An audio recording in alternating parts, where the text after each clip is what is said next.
The most important decision in your real estate investing journey isn't the property you buy. It's the type of property you choose to pursue in the first place. Multifamily, mobile home park, self-storage, it can be a very confusing landscape.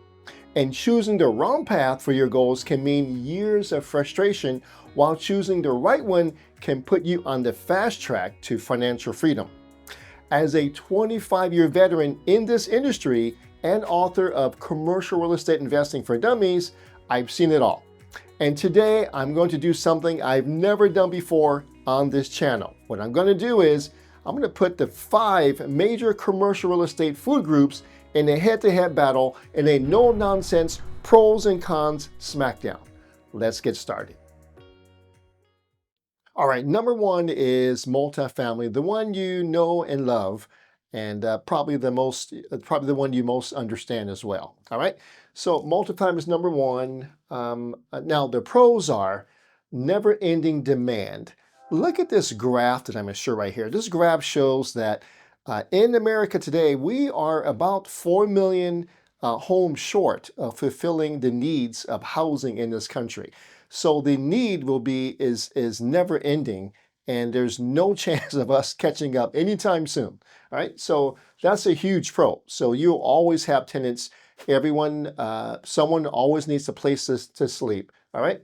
The second pro is financing, and because this is multifamily is so popular, multifamily financing is relatively easy to get. You know, you can start from a duplex, triplex, fourplex, and 5-unit, and as a beginner, get a loan. Okay, try to do that with an office building. It'd be a lot more difficult. Okay, so and lastly, beginners. So this is where beginners usually start because of this. Okay, now the cons are because of the pros, there's lots of competition. So when you go out there looking for the best deal, guess what? There's people right behind you, right ahead of you, looking at the same deal. And what this competition does, it causes pricing to go up. Okay, so this can be a con because this competition makes the price go up so much the numbers don't pencil out. All right, and lastly, multifamily requires management. So it's not as passive as one would think.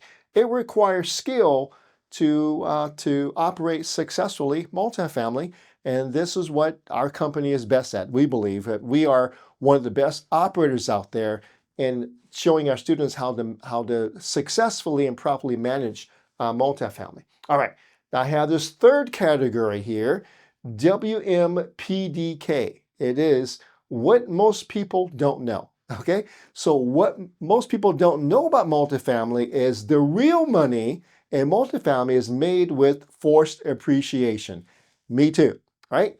And so as the NOI goes up, as you increase the rents and as you increase the NOI, guess what? You force the property value upward.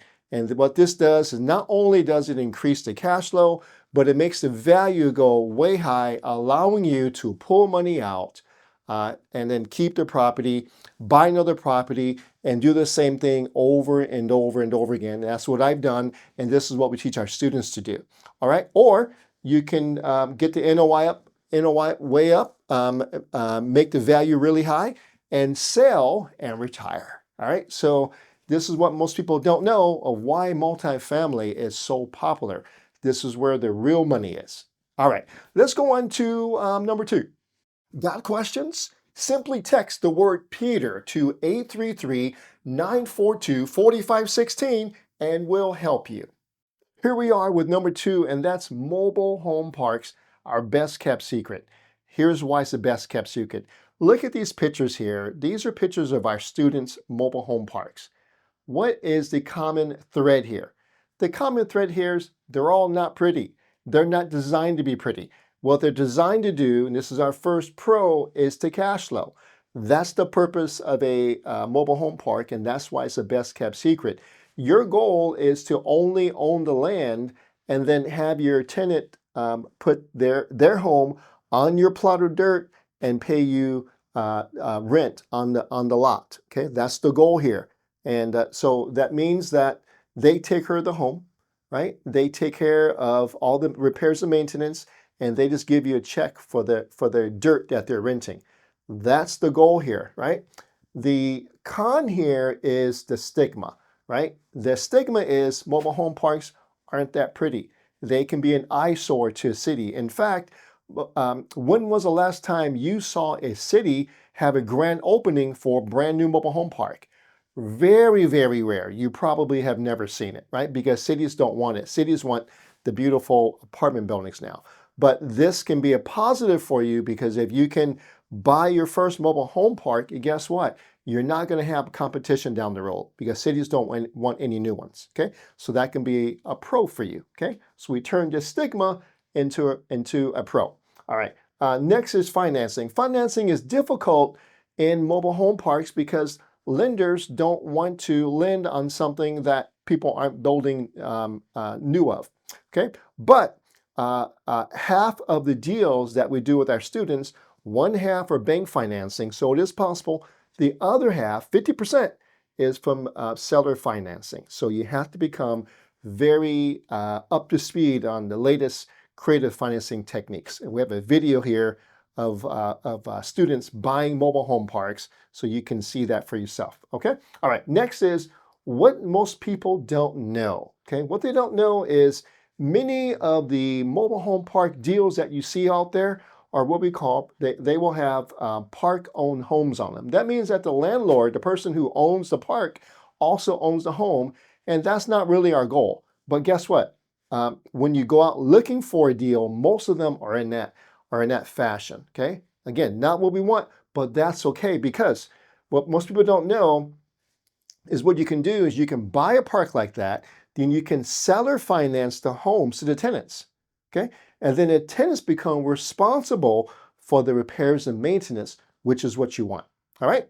So you become the bank and then you give the tenants mortgages or notes and you become a note holder so you can start building a portfolio of notes to collect note income every single month, all right? And lastly, as I mentioned before, you may not know this, but 50% of all mom and pop owned mobile home parks are purchased through seller financing. Got it? All right, let's move on to number 3. All right, number 3 is self-storage facilities. Basically, out of the 3, this is probably the most passive so far, okay?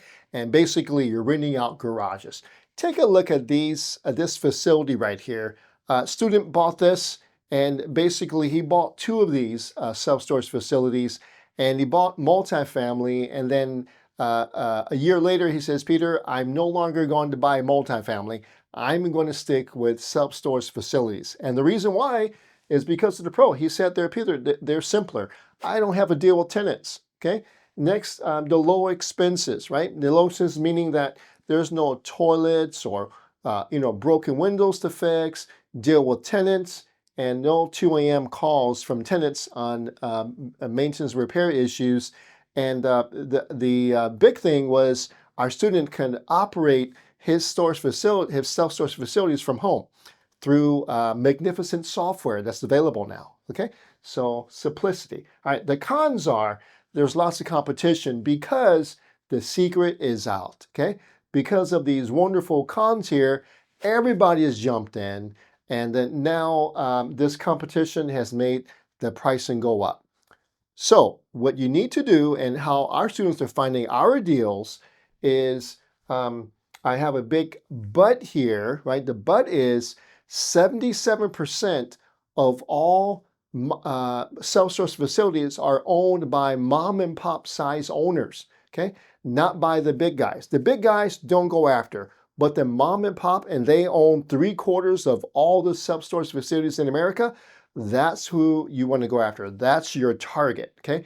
And you have to go to them directly, which we're really good at.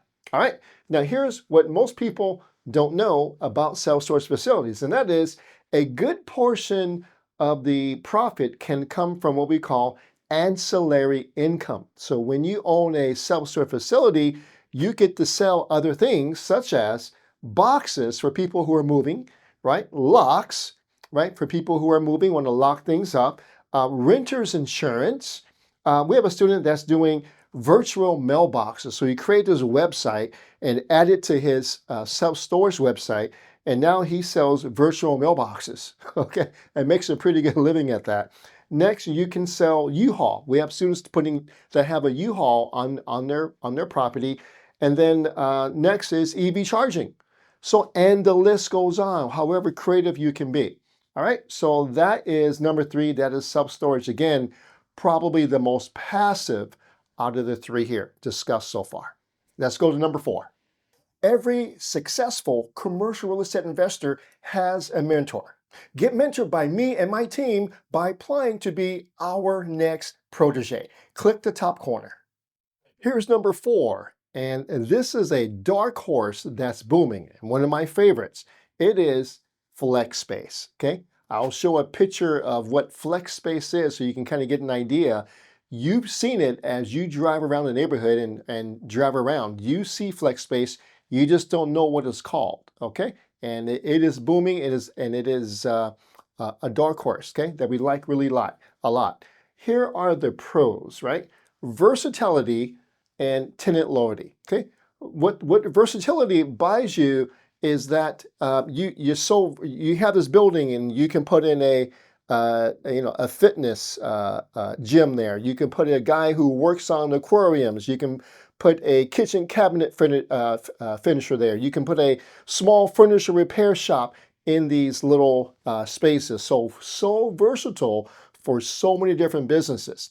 Now, the reason why you have tenant loyalty is because those tenants have invested money and equipment into their spaces. So they're going to stick around, okay? Because they spent money there. All right. Now, there is a con or several cons for flex space. Number 1 is it requires a deeper understanding of the local economy, okay? Which means that lending isn't as easy as it is for multifamily, because you have to convince the lender that that you understand the building and you know how to calculate the numbers and you have leases for all the tenants. So it can get kind of complicated for the beginner, right? So basically you're providing a home for someone's business. So this is a totally different game. So it requires you to really understand what's in the market. You're going to make sure you have people driving by. There's a desirable area. You have traffic, and it's an area where people will quote unquote shop. Okay, so it can be challenging. Now, here's what most people don't know about flex space. That is, it is a relationship-based business. Most of the deals that we've done with flex space is because our student or myself have created a relationship with these owners and understand what their goals are, befriended them, and then now they want to do a deal with us. Okay, completely different than the other asset types. Okay, all right, because it's so much less known. Okay, but it's so good. All right, so some of the best deals are going to be found off market. And you need to know how to find these off-market deals and then work on the seller relationship. If you do that, you understand that most owners are not real estate investors. So you're going to be able to buy something under market, and guess what? You can get creative financing because of the relationship you were able to nurture with these types of sellers. Got it? All right. So that is flex space, one of our favorites. Let's go to, last but not least, the 5th one. Ever wondered how pro investors find and analyze deals for maximum profit? How to secure financing even if you're a beginner? Or attract and keep tenants for steady passive income? Commercial Real Estate for Beginners delivers simple, actionable steps to master it all. Tap the link on the top corner for your free copy today. All right, last but not least, I say the most complex for last. Number 5 is the mixed-use property. I put a picture of a mixed-use property here. It's imagine you have on the ground floor you have retail shops, and on the top floor you have apartment units. Many of you have seen them. Okay, they're all over cities. Okay, the key to buying a successful mixed-use property is location. Okay, location. Now, here are the pros. So The pro of investing with a mixed-use property is you get diversified income, right? You have two different types of tenants. You have the retail tenant at the bottom, okay, and you have the residential tenants up at the top. So if one starts to falter, the other one can support the other and back and forth. Okay, so that's a pro in our opinion, but it's also a con as well. Okay, because having these two types of tenants under one roof can be complex for the beginner. Okay, financing isn't as straightforward. You have to consider zoning, right? When you buy a property like this, the management is of course a little more complex because you're dealing with lease agreements at the bottom, and up at the top you have residential leases. So two different roles there. Okay. And then my suggestion is if you're interested in mixed use, and I love mixed use, we have great properties in mixed use with some of our students. I recommend you get an expert, get our help to help you with that because of the complexity here. All right. But the potential is through the roof if you do it right. What most people don't know about mixed use is that your secret weapon is called placemaking. Our students found this out the right way, right? And then they're having all the benefits of it. So when you buy a mixed-use building, you're just not buying a building, but you're creating a destination because you have people that up top want to live there and the bottom want to attract people to shop there. So you see what you're creating there, right? So location is so important when you do a mixed-use property because you have to maximize both types of income, residential income and commercial income. Got it? All right, so there's mixed use. That was number 5. Now, let me do a quick review, a quick summary for you. All right, here we are. I'm going to summarize everything for you I'm going to give you the property type, what property is best used for, and then what to watch out for. Okay? All right. So for multifamily, it's best for beginners. Okay? What to watch out for is the competition. Okay? For mobile home parks, it's best for a person wanting cash flow. What to watch out for is maintenance of the homes. Okay? Number 3, self-storage. Okay, is best for people seeking passive income. And what to watch out for is the high cost due to the competition. Number 4 is flex space. It's best for niche profits. Okay, and what to watch out for, it can be complex with the local economy. And then number 5 is mixed use. And what's best for are what I call professional profits. Okay, you really have to know what you're doing with a mixed use property. And what to watch out for is higher risk, okay? Because it requires a certain level of professionalism and expertise. So don't do that without a coach. All right, real quick, I want to take a quick poll. So tell me in the comments, which out of these 5 do you prefer? Put those in the comments right now and let me see what the results are. Depending on the results, I will do another video for you. Okay, I want to hear from you. All right, everyone. Thank you so much for hanging out with me this long. If you're still here, I thank you so much. You are my favorite viewer. Do me a favor, go ahead and like this video. And if you want to receive more videos like this, go ahead and click the subscribe button and we'll push more your way. Thank you so much, and I'll see you at the next video. Would you like to work with me? Every successful commercial real estate investor has a mentor. Learn more about my protege program right here.